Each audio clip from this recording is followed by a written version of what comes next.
Olá, hoje a gente vai fundo num livro que, olha, deu muito o que falar.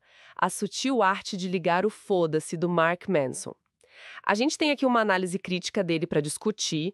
O livro meio que se vende como a voz do realismo, sabe? Quase um anti-coach, né? Alguém que vai contra aquelas fórmulas prontas. Ele desafia essa cultura de positividade o tempo todo. A ideia central é bem direta: aceita a dor, para de ficar correndo atrás da felicidade o tempo inteiro e foca no que é importante. Vendeu milhões, né? O apelo é óbvio, mas o nosso papo aqui hoje é pegar essa análise e tentar entender. Essa abordagem é libertadora mesmo ou é só tipo uma nova pressão com outra cara? Vamos ver isso? É interessante como a proposta central do livro, pelo menos como essa análise coloca, meio que vira a autoajuda tradicional de ponta cabeça. O Manson critica essa busca sem fim pela felicidade, né? Ele diz que sofrer faz parte e que a satisfação, ela vem de lidar com o desconforto, não de fugir. E o ponto-chave que a análise destaca é essa ideia de escolher com sabedoria pelo que sofrer. Isso é central. E é justamente aí, nessa escolha, que a análise que a gente está vendo aqui levanta uma primeira questão bem séria, né? Essa desconexão com a realidade de muita gente. O argumento é que muitos problemas pesados, tipo dívida, doença grave, burnout, abandono, não são exatamente escolhas, são circunstâncias, né? Muitas vezes impostas. A crítica sugere que essa visão pode acabar, assim, ignorando o peso do contexto social, emocional, a vida real mesmo. Exatamente. É um ponto crucial que essa análise levanta, essa possível desconexão.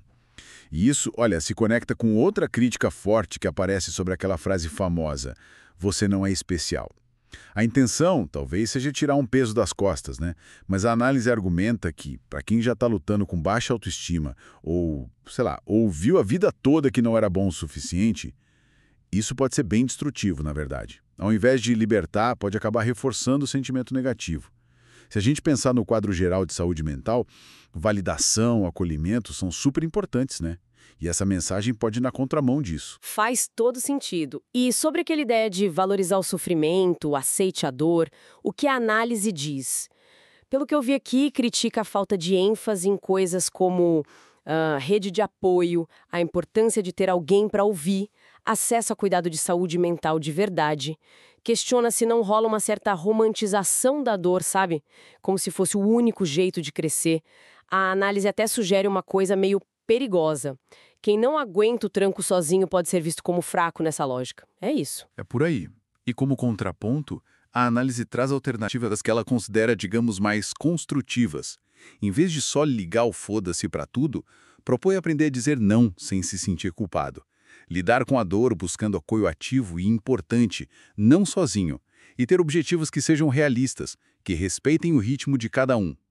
O foco dessas alternativas parece ser mais no acolhimento, na construção aos poucos, sabe?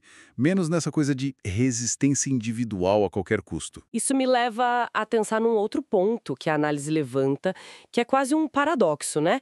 O Manson critica o mercado de autoajuda, mas o livro dele virou um fenômeno justamente nesse mercado. Como é que a análise interpreta isso? Fiquei curiosa. Olha, a interpretação que a análise apresenta é que, no fundo, talvez ele venda a mesma promessa de sempre, sabe? Aquela coisa de você pode mudar sua vida se pensar diferente.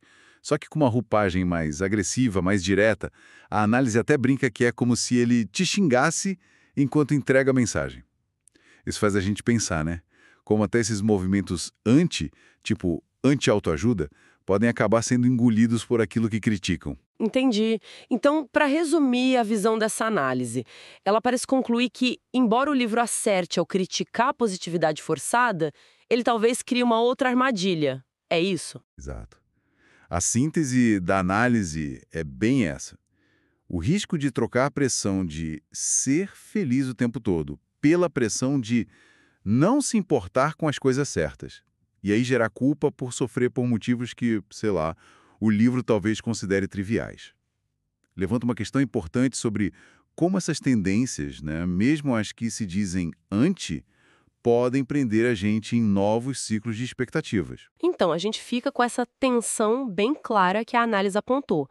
De um lado, a promessa de liberdade. Do outro, a crítica de que pode ser só uma nova forma de cobrança, um jeito diferente de fazer a gente se sentir inadequado. Precisamente. E talvez o pensamento final que essa análise nos provoca, para a gente refletir, seja esse. Se rejeitar a autoajuda tradicional, pode nos levar a uma pressão parecida, só que com outra cara, onde a gente é julgado não por não ser feliz, mas por sofrer pelas razões erradas.